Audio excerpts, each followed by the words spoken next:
So today I'm going to give you 5 tips for running Google Ads for your service business. Now these are 5 tips that are often overlooked, but they are absolutely imperative for you to get the best out of your Google Ads campaign. Let's get started. Hi, my name is Mike Mancini. I'm a Google Ads agency owner for the last 10 years, and I run Google Ads specifically for home service businesses. And make sure you stick around for the last tip, as it's probably the most important. But first of all, you need to make sure your settings are correct. Let me hop into an account and show you exactly what I'm talking about. So inside your settings of your Google Ads campaign, the first thing you want to do is you want to make sure that your bidding structure is correct. As you can see, there are several options: maximize clicks, conversions, all of these different things. Now, a lot of people will start out with maximize clicks. They think because they want the most traffic, that's the thing that they should do. The problem with the maximize clicks strategy is the fact that Google will send you as much traffic for your budget as they can find. However, that's not always the best thing, because just because you have a bunch of traffic does not mean it's going to convert. You want to find people who are looking for your service. You don't just want traffic. You want conversions. So typically what we will do is we will start with something like a manual CPC. Now other people are like, well, I want as many conversions as I can get for my campaign. The problem with that strategy is Google doesn't know what a conversion is. You have to build up some trust. You have to basically show Google exactly what you're looking for. And if you say maximize conversions, they're not really sure what you mean yet. We never change our strategy until we get 20 to 30 conversions in any given month. Until we get that 25 to 30 conversions in a month, we will not switch it. Once we get those, then we might flip it over to a maximize conversion strategy. Another setting to be aware of is under networks.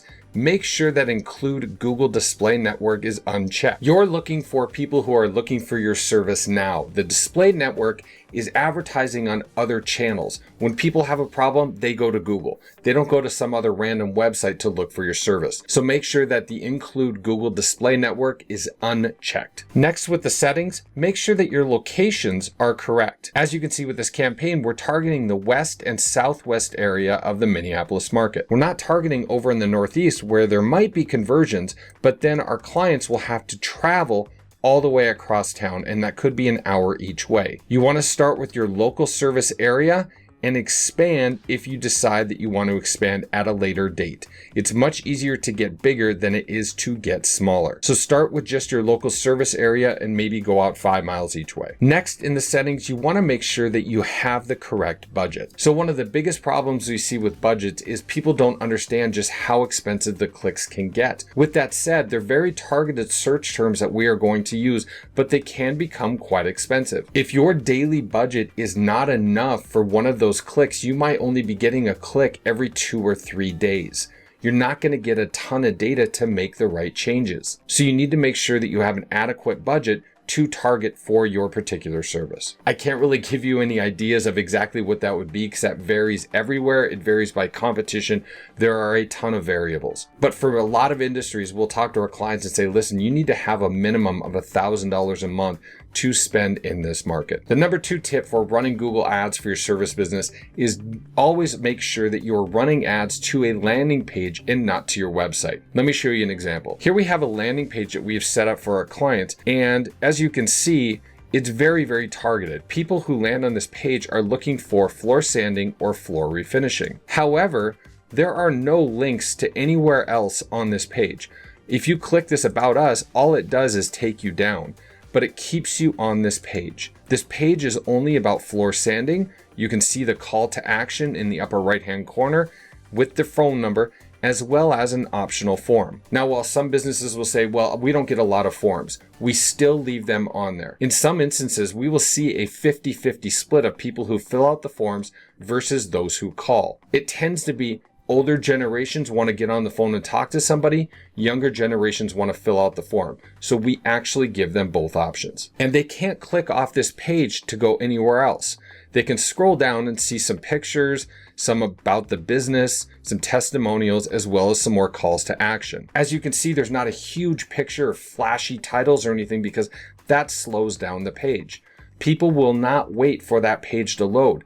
If they do, and they're waiting too long, they'll just click that back button and go down to the next result. But guess what? you still paid for that click. So we take them to a page designed specifically around exactly what they're looking for. We don't take somebody looking for floor sanding and refinishing to a page about concrete or epoxy work. And if you take people directly to your website and make them look around, every time somebody clicks, you will lose approximately 17% of your traffic. So if they have to click on the bar to drop down and look for the exact service that they're looking for, you lost people there. Once they click, you've lost people there.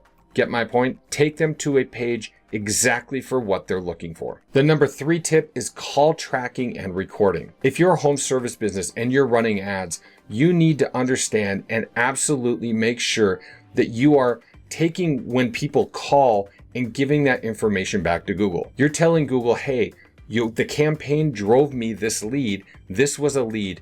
Go look for more people like this. A lot of people don't understand this and they're just like, okay, we're getting calls. This is great. But unless you tell Google that's exactly what you're looking for, Google has no idea. That's called a conversion. You want to tell Google that this was a conversion. Go find more people like this. We do this with a call tracking service called CallRail, and every one of the phone numbers that are on this page are tracking phone numbers. They forward right to the business. The person who's calling has no idea. What it does is it tells Google, hey, somebody called this. This is a conversion. We want more of these. The number 4 tip for running Google ads for your service business is absolutely make sure that you have negative keywords added in your campaign. Negative keywords are those types of keywords that you're telling Google, we do not want people who are looking for this. So if somebody's looking for a floor refinishing service, you don't want somebody looking for floor refinishing DIY, floor refinishing ideas, floor refinishing videos, DIY, ideas. Those are called negative keywords. You give these keywords to Google and it tells Google, hey, make sure that if anybody has any one of these terms inside the search, that our ads will not show. This is the number 1 place where you will waste money inside of your campaign. You want to make sure that only people who are looking for you, for your exact service, with buying keywords, you want to make sure that that's the only time that your ads show up. We've gone into campaigns and literally seen 75 to 80% of the budgets wasted because they did not have negative keywords added. So make sure you have those. And the 5th and probably most important rule in running Google ads for your service businesses, make sure that you're making changes to your campaign. It doesn't matter how many, but you want to make sure you're consistent with it. Don't ever set it and forget it. Google wants to make sure that you're in those campaigns and making the right changes. They'll give you what's called an optimization score, which means that you're in the campaign, you're doing the right things, you're keeping up with it because they want people to find what they're looking for. If they don't, they're going to go somewhere else. Google realized this a long time ago. And if they're not finding what they're looking for on your page, Google's going to charge you more to show your ads. So make sure that you're making the right changes. Now, this video would obviously be way too long if I was to show you everything step by step. That's why we have a course at our website called Ads Agency Unlocked, where we show you exactly how to build a campaign from scratch. We show you exactly how to build the landing pages. We show you exactly how to take those call tracking phone numbers and hook them directly up to Google. We give you a list of over 2,000 negative keywords that you can add to your campaign. We show you everything that we do for our clients. So if you want to learn, you can take it and do it for yourself. And it's priced to a point where most of you, if you were to get 1 client, it would more than pay for the course. Not only that, but you get access to a community where you can ask questions and get answers from me personally. I'll put a link to that course down in the description area below. So did you get some great value out of this? If so, please do me a favor and hit that like button. It really helps us in the eyes of YouTube. Thank you. I appreciate that. And if you have any questions about this, please do me a favor, leave them down in the comments below because that's what determines what kind of videos we come out with next. And if you want to watch some other related videos, over to the right-hand side, you will find some of those. Thank you very much for tuning in. I do always greatly appreciate it, and we'll see you next time.